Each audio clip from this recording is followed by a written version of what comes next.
Friends, तो अब हम बात करने वाले हैं असाइनमेंट ऑपरेटर की कि असाइनमेंट ऑपरेटर किस तरह से वर्क करता है। हमने देखा था असाइनमेंट ऑपरेटर के बारे में अपने ऑपरेटर्स के ट्यूटोरियल के अंदर। तो क्या होता है, असाइनमेंट ऑपरेटर से वर्ड बता रहा है कि किसी भी वैल्यू को या किसी भी रिजल्ट को असाइन करना। तो यहाँ पर आप देख सकते हैं कि मैंने असाइन किया हुआ है वॉर बी के अंदर वैल्यू 3 असाइन की हुई है। यहाँ पर इस वेरिएबल ए के अंदर मैंने 10 असाइन की हुई है।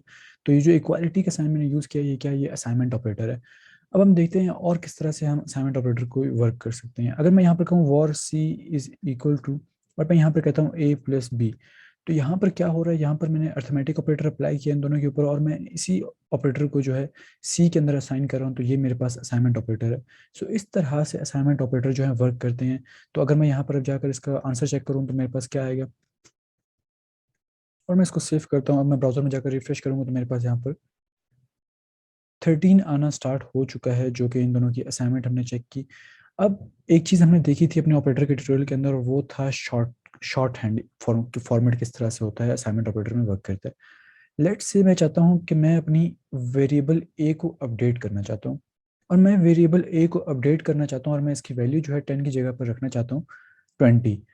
किस तरह से मैं रखूँगा, तो देखिए अब मेरे पास दो तरीके हैं। एक तो मेरे पास ये होगा कि ए इज इक्वल टू मैं 20 कर दूँ, जो कि मैं नहीं चाहता कि मैं ऐसे करूँ। मैं चाहता हूँ यही जो एग्जिस्टिंग ए की वैल्यू है इसके अंदर ही मैं +10 करके इसकी वैल्यू 20 बनाऊँ। तो उसके लिए मैं क्या करूँगा, तो उसके लिए मेरे पास ऑप्शन होगा ए इज इक्वल टू, और मैं यहाँ पर कहूँ A+10। अब इसमें क्या हो रहा है कि मेरे पास जो पिछली ए की वैल्यू थी यानी कि जो 10 थी, वो उसने उसको कॉल किया यहाँ पर और उसके अंदर इसने +10 करके यहाँ पर 20 कर दिया। अब मैं अगर इसको कंसोल लॉक करवाऊँ और मैं इसको सेव करता हूँ तो यहाँ पर आप देखिए आपको यहाँ पर 20 मिलना स्टार्ट हो चुका है index.js लाइन नंबर 12 के ऊपर। मैं दोबारा यहाँ पर जाता हूँ तो देखिए यहाँ पर index.js लाइन नंबर 12 के ऊपर हमने ए की वैल्यू प्रिंट करवाई थी, जो कि अपडेट होकर हमारे पास 20 हो गए।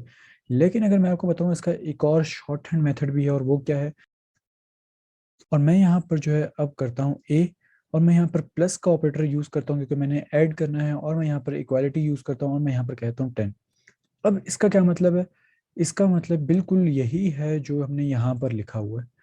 अब यहाँ पर क्या हो रहा है, मैंने उसको बताया कि जो ए है, वेरिएबल ए आपने अपडेट करना है। यहाँ पर मैंने लिख दिया और मैंने उसको कहा है कि उसके अंदर प्लस इक्वल टू, यानी कि वो जो उसके अंदर एग्जिस्टिंग वैल्यू है उसके अंदर मजीद 10 को ऐड कर दो। तो ये है एक short hand form assignment operator की, कि आप उसी वेरिएबल को अपडेट कर रहे हैं लेकिन उसकी एग्जिस्टिंग वैल्यू में जब भी आप चाहते हैं कि कोई और मजीद वैल्यू ऐड करना चाह रहे हैं तो आप ये शॉर्ट हैंड फॉर्म यूज़ कर सकते हैं, बजाय कि आप ये वाली फॉर्म यूज़ करें। तो अगर अब मैं जाकर सेव करने के बाद ब्राउजर में जाकर इसको चेक करूँ, मेरे पास वही आंसर आएगा जो पहले था। क्या था हमारे पास आंसर, 20 था। तो यहाँ पर देखिए हमारे पास दोबारा से 20 आना स्टार्ट हो चुका है। अब अगर मैं चाहता हूँ कि मैं इसको डिवाइड करना चाहता हूँ, मैं चाहता हूँ कि मेरे पास जो नई वैल्यू है वो डिवीजन के थ्रू है, और मैं चाहता हूँ कि जो इसका आंसर हो वो यहाँ पर स्टोर हो। तो मैं यहाँ पर क्या करने वाला हूँ, ए, और मैंने यहाँ पर ये एक शॉर्ट हैंड फॉर्म यूज़ किया। इसका मतलब क्या होगा, A/10। अब मैंने यहाँ पर क्या लिखा हुआ कि जो ए की एग्जिस्टिंग वैल्यू है उससे डिवाइड करो 10 को, और जो इसका क्वोशंट आएगा उसको ए में स्टोर कर दो। तो इसका क्वोशंट हमारे पास क्या आएगा, इसका क्वोशंट हमारे पास आने वाला है 10/10 का 1 आने वाला है।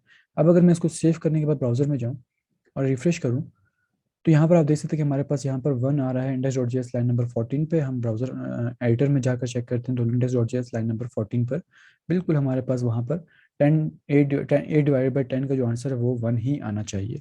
तो ये है हमारे पास असाइनमेंट ऑपरेटर की। आप वही अर्थमेटिक ऑपरेटर यूज़ करते हैं, लेकिन क्या कर रहे हैं, आपके पास तीन मेथड्स हमने देखे। एक तो ये है कि आपने स्टैटिकली अपनी वैल्यू जो है वहाँ पर ऐड कर दी, तो ये है इक्वालिटी का असाइनमेंट ऑपरेटर। लेकिन दूसरे में आप क्या कर रहे हैं, उसी वेरिएबल को अपडेट कर रहे हैं विद सम अर्थमेटिक ऑपरेशन। अब अर्थमेटिक ऑपरेशन भी हमने अप्लाई किया, तो दूसरा मेथड हमारे पास ये है। अगर आप चाहते हैं ये यूज़ करना तो आप ये यूज़ करें, लेकिन बेस्ट प्रैक्टिस ये होती है कि आप जो शॉर्ट हैंड फॉर्म होती हैं आप उसी को यूज़ करें, उससे आप ज़्यादा एक्सपीरियंस डेवलपर माने जा रहे होते हैं। तो अब यहाँ पर देखिए मैंने शॉर्ट हैंड फॉर्म क्या किया, उसी चीज़ को, ये जो चीज़ थी मेरे पास कंप्लीट, ये जो इक्वालिटी साइन के इस तरफ जो हमारे पास कंप्लीट एक इनिशियलाइजेशन है इसकी, हमने वो पूरी इन दो ऑपरेशंस के अंदर क्लोज कर दी। अब इसमें पहले हमने क्या बताया कि ए जो है उसको आप डिवाइड करोगे विद 10, और जो उसका आंसर आएगा वो हमारे ए के वेरिएबल के अंदर आप स्टोर कर दोगे, यानी कि उस वेरिएबल को आप अपडेट कर दोगे।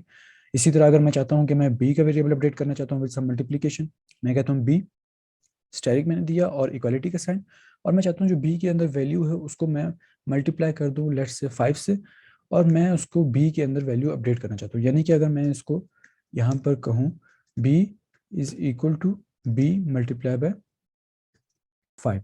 तो ये दोनों चीज़ें जो हैं ये सेम है। अब हमने देखा था वेरिएबल अपडेट किस तरह से होते हैं, बिल्कुल हम दोबारा वेरिएबल वॉर का कीवर्ड यूज़ नहीं करेंगे। तो जिस तरह यहाँ पर लिखा हुआ है हमने उसकी शॉर्ट एंड फॉर्म यहाँ पर लिख दी, और अब मैं यहाँ पर बी को भी प्रिंट करवा देता हूँ और मैं अलर्ट में इसको शो करवाता हूँ। तो जैसे ही मैं सेव करूँगा और ब्राउज़र में जाऊँगा और रिफ्रेश करूँगा ब्राउज़र को, तो यहाँ पर देख सकते हैं हमारे पास 15 आंसर आ रहा है। ओके मैं करता हूँ तो ये हमारे पास यहाँ पर 1 भी आना स्टार्ट हो जाएगा, जो कि हमारे पास ए की वैल्यू थी। तो इस तरह से हमारे पास असाइनमेंट ऑपरेटर वर्क करते हैं। अब ये जो मैंने यहाँ पर फॉरवर्ड स्लैश दी है, ये होता है कमेंटिंग। हम कमेंट्स क्यों यूज़ करते हैं हम अपने कोड के अंदर? हम अगर किसी चीज़ को चाहते हैं कि उसको ब्राउज़र रीड ना करे, जावास्क्रिप्ट का इंजन उसको रीड ना करे, उसको वो हाइड कर दे, लेकिन एट द सेम टाइम हमें वो चीज़ शो भी हो, तो हम उसके लिए कमेंट्स यूज़ करते हैं। तो ये फिलहाल जो है हम अपने आने वाले ट्यूटोरियल्स के अंदर देखेंगे कमेंटिंग किस तरह से करते हैं। लेकिन फिलहाल के लिए अगर मैं इसको इरेज कर दूँ और आप कंफ्यूज हो रहे हैं, तो मैं इसको इरेज कर देता हूँ और मैं यहाँ पर इसको भी इरेज कर देता हूँ। अगर हम दोबारा जाकर इसको सेव करें और ब्राउज़र में रिफ्रेश करें, हम दोबारा जाकर देख सकते हैं हमारे पास वही आंसर आ रहा होगा 15 और 1। तो ये क्यों पॉसिबल है? क्योंकि हमने यहाँ पर शॉर्ट हैंड फॉर्म यूज़ की हुई है असाइनमेंट ऑपरेटर्स की। तो ये मेथड्स भी ये असाइनमेंट ऑपरेटर के होते हैं। अब आपने क्या करना है, आपने वही अरिथमेटिक ऑपरेशंस लेने हैं और उनको आपने असाइनमेंट ऑपरेटर जो हमारे पास यहाँ पर हमने शॉर्ट एंड फॉर्म्स देखी थी, आप उसके अंदर कन्वर्ट करके उसकी प्रैक्टिस करेंगे। सो मिलते हैं अपने नेक्स्ट ट्यूटोरियल के अंदर, जिसके अंदर हम बात करने वाले हैं कंपैरिजन ऑपरेटर की। कंपैरिजन ऑपरेटर क्या होते हैं।